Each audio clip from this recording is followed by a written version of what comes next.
Hello বন্ধুরা, আজকে আমি নিয়ে এসেছি ক্লাস 4-এর প্রশ্ন বিচিত্রার প্রশ্ন উত্তর। চলো আজকে করব 24 পৃষ্ঠা নম্বর 24,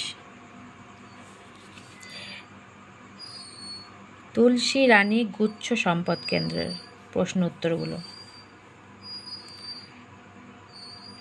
1 নম্বর এখানে লেখা আছে, কাকে আমাজনের বাসিন্দারা জলের দেবতা বলে মানে? যে কোনো 4টি করতে হবে, এক কথায় উত্তর দাও। চলো তোমরা লিখে নাও, আমি বলে দিচ্ছি সুন্দরভাবে। কাকে আমাজনের বাসিন্দারা জলের দেবতা বলে মানে? বোতকে আমাজনের বাসিন্দারা জলের দেবতা বলে মানে। ক্ষয়ের, কোন জাহাজে করে ক্যাপ্টেন স্কট দক্ষিণ মেরুর দিকে যাত্রা করেন? ডিসকভারি। নাম্বার গ, কবি কাজী নজরুল ইসলাম কোথায় জন্মগ্রহণ করেন?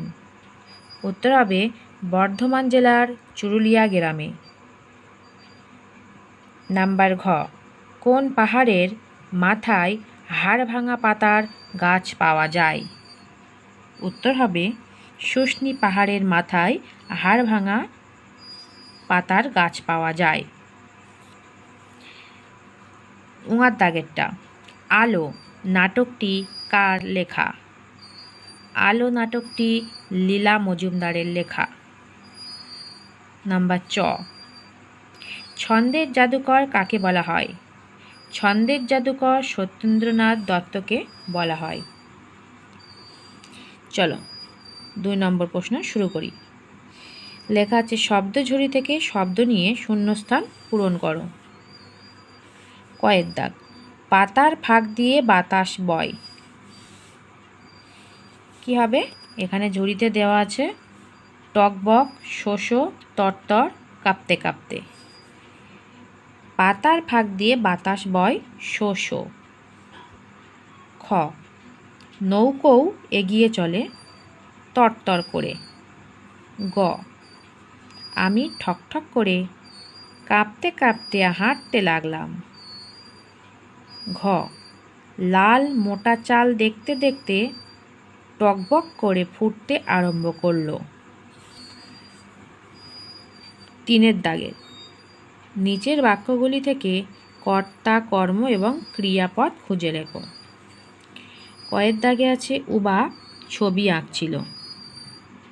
কর্তা হবে উবা, ছবিটা হবে কর্ম, আর আঁকছিল হবে ক্রিয়া। তোমরা লিখে নাও। ক্ষয়ের দাগ, দাদুকে আমি ভালো করে তুলব। কর্তা হবে আমি, দাদুকে হলো কর্ম, ভালো করে তুলব এটা হলো কাজ, যেহেতু ক্রিয়া।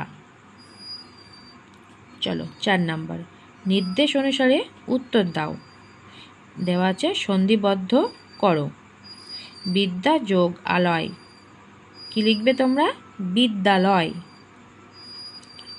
সন্ধি বিচ্ছেদ করো। রবীন্দ্র, আমি লিখে দিয়েছি র বয়সী রবি যোগ হস্যই দন্ত নয় দয়রা ফলা ইন্দ্র, রবি যোগ ইন্দ্র, রবীন্দ্র। 5 দাগ, নিচের শব্দগুলির বিপরীত শব্দ দিয়ে বাক্য রচনা করো। ভয়, ভয়ের বিপরীত শব্দ সাহস, সাহস দিয়ে বাক্য রচনা হবে। আমি লিখেছি রাফানের মনে সাহস ছিল না।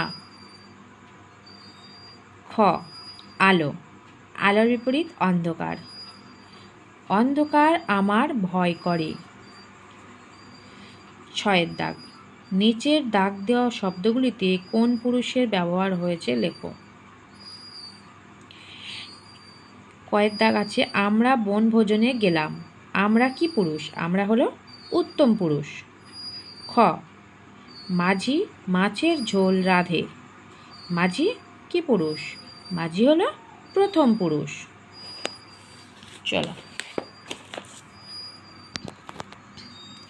পরের পৃষ্ঠা 7 নম্বর, নিচের দাগ দেওয়া শব্দগুলিতে কোন বচনের ব্যবহার করা হয়েছে লেখো। 7 ক, ছোট ছোট স্রোত এসে পড়ছে খালে। ছোট ছোট স্রোত, এটা হলো কোন বচন? বহু বচন। সওদাগর সাগর পাড়ি দিতে চায়। সওদাগর হলো এক বচন। চলো 8 ক, লিঙ্গ পরিবর্তন করো। সেজ পিসিমা, কি হবে? সেজ পিসে মশাই। শিক্ষক, ক্ষয়ের দাগ, শিক্ষক লিঙ্গ পরিবর্তন করলে হবে শিক্ষিকা। 9 দাগ, বাম দিকের সঙ্গে ডান দিক মেলাও। বাম দিকে লেখা আছে আর ডান দিকেও লেখা আছে, এই বাম দিকের সাথে ডান দিক মেলাতে হবে। পাঠশালা, গুরুমশাই। আনাকোন্ডা, আমাজন। বরফের প্রাচীর, দক্ষিণ মেরু। দক্ষিণ মেরুতে বরফের প্রাচীর আছে। গুণ টানা, মাঝি। মাঝি গুণ টানে। চল 10 প্রশ্নের উত্তর। 2-3টি বাক্যে যে কোনো 4টি প্রশ্নের উত্তর লেখো। কয়ের দাগে আছে উবা কোন শহরকে বালির দেশ বলে বুঝিয়েছিল? উত্তর হবে উবা কলকাতা শহরকে বালির দেশ বলে বুঝিয়েছিল। বালির দেশ কথাটির অর্থ কি? বালির দেশ কথাটির অর্থ হলো মরুভূমির দেশ। নাম্বার খ, আমি সাগর পাড়ি দেব কবিতায় কবি কাদের জলদস্যু বলেছেন? আমি এটা খাতায় লিখেছি, তোমাদেরকে দেখিয়ে দেব। আমি সাগর পাড়ি দেব কবিতায় কবি হাঙর, কুমির, তিমিকে জলদস্যু বলেছেন। তারপর আছে তাদের জন্য কবি কাদের পাহারায় রেখে যেতে চান?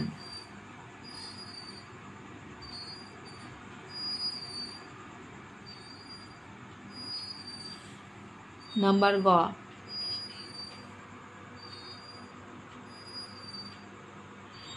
টমবয় শব্দের অর্থ কি? টমবয় শব্দের অর্থ হলো দুর্দান্ত প্রকৃতির মেয়ে।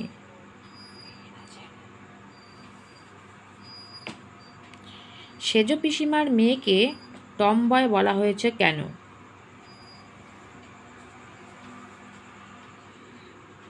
ঘ, দূরের পাল্লা কবিতাংশের নদী জলে কাদের ডুব দিতে দেখা যাচ্ছে? দূরের পাল্লা কবিতাংশে নদীর জলে পানকৌড়িদের ডুব দিতে দেখা গেছে।